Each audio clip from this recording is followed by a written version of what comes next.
G'day. This is a carrot seeds stuff. So I'll show you the plant and then I'll go through how I process it and how I separate the material and seed storage. So this is one ready to be picked. I'm just about to pick it now. So they look like this. So all I did was I let 2 carrots continue on. I didn't pull it, and then it goes into the second season, being a biennial, and it produces flowers. Lovely round looking dill flowers, and they self-pollinate themselves like in here, and then they mature, which takes about 60 days, and they go from like a tan colour to a brown colour, so you can see the different contrasts. So you know it's done now, so I'm just ready to snip them off. So actually it's a good contrast. Oh, look at that nice ladybug.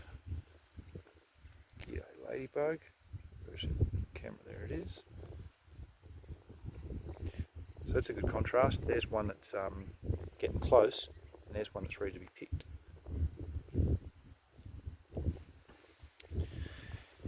Alright, I'll just pick some and we'll go to the next bit. So I'll pick some.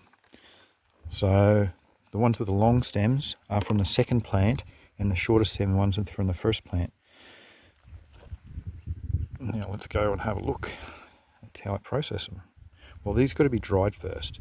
So these will be put out on a bench and dried, because, be careful, a lot of black bugs and stuff come out of them. Well, I did out of mine, because there's some fantastic houses in there, as you can see. And I thought it was pollen when I came out, and thought, oh yeah, look at all the pollen in the morning. There's just heaps of pollen sprayed all the bench. But you look closely and they're bugs, because they were still moving. I thought, oh Jesus.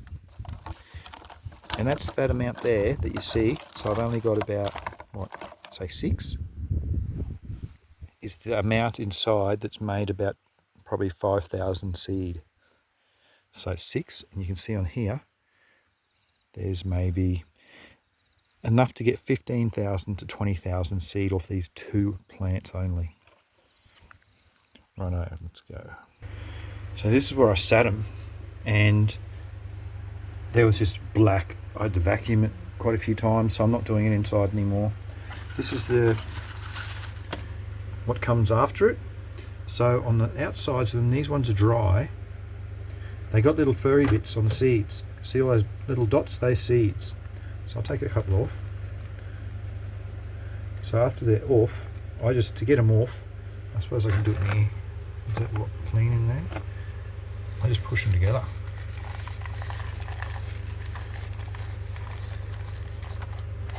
And you can see it, because it's dry, they come off all quite really easily. There you go. So it's left over. I'll do the other 2, show you. And then the next step is to remove the furry bits from the seed, and you do that by pushing them hard against each other. So don't be afraid if you're thinking you're going to squash them. And smell. Go off the smell. Like at the moment, it smells just the delicious, sweetest. I don't know, it doesn't smell like carrot. It smells just too sweet to be carrot, but well, it's a carrot. So you make sure that the ones that you got, your keepers, have nice flavour profile. So have a bit of a look between these ones, and you can see how furry they are. Look at that one right in the middle now. Now it's still got all, it hasn't been separated. So now for me to do it, I just do that, just to get them all off. And here's one that I've done. So you can see now, all of these are looking like seeds without their trichomes on the outside of them. Now I've separated them just by rubbing them through my hands like that. Heaps. It smells nice. And then get a fan and drop these. I haven't done it yet. So you put a fan on in your shed, which is where I'm going to do it, and then you hold this up and then sprinkle it down onto another container, like over here, and then just sprinkle it like that, and then all of the light bits get blown away, and the seeds fall straight down. So that's how you separate this material. So you can see there's stacks and stacks of seeds in there. And then you put it in your little seed broadcaster. And I'm going to go out and do it right now. Plant a few rows. So these things have just got little different size holes in them. So you just choose the size hole you want, just to how fast they come out. It's a lot easier. That's the carrot seed in storage. You should put it in your fridge in a container, and if you've got really good seeds, put rice in it as well, you know, in separately. So you put rice in a container and then put the seeds in a bag and put them in there in a paper bag, or you want the seeds to be dry, and put them in 3 degrees Celsius, or what's that, 42F, low humidity, and it'll store for a few years, because normally shelf life for these micro pile seeds, meso and macro pile, yeah, micros, these are the smallest, probably nearly mesos, but you get 1 year, about 12 months, but you can extend that up to probably 4 or 5 years just by storing them properly. So that's what I'll do. I'll put these in probably just a bit of cling wrap, because I'll make sure that they're extremely dry, because they've been drying now for quite some time.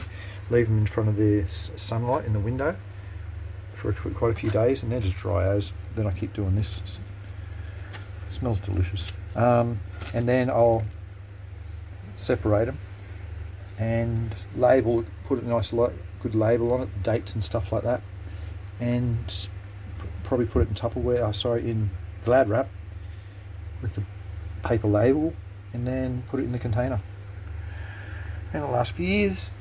And then I've got 10,000 seed, well, I don't know even how much, there's probably, well, in here is about 150 nicely separated ones. So you can see the size difference. So there's quite a few thousand in here already, let alone with what I've still got to process. So it more likely be probably 100,000 just by going off these numbers at the moment. Yeah, pretty good. So they're ready to process later on. Now I can just continue to rub these and keep rubbing them all the time, and that's what I'll do to separate it. This is ready, well, it's already finished drying, and that's ready to go in front of the fan to be processed for its final stage. And it's already dry enough so it can be wrapped and stored. Yay! Happy carrot seed processing for you.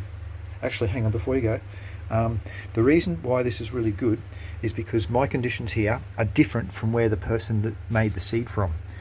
So by me making my own seed, these seeds are being coded now, because the plant has about 30,000 odd genes, and epigenetics codes them for the conditions that it's growing in. So it'll be more adaptable and suitable for my conditions.